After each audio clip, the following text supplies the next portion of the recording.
Okay, for this barbecue sauce, we're going to use 2 cups of ketchup, Heinz Ketchup, please.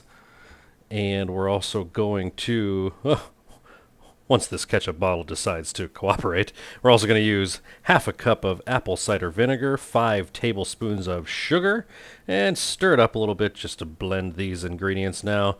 Then we're going to use a tablespoon of Dijon mustard, and half a tablespoon of onion powder, half a tablespoon of black pepper, and a bunch of glugs of Worcestershire sauce, and a half tablespoon of lemon juice. And we will just mix, get all of these ingredients incorporated, and here we're going to add our AKA Miso Hot Sauce.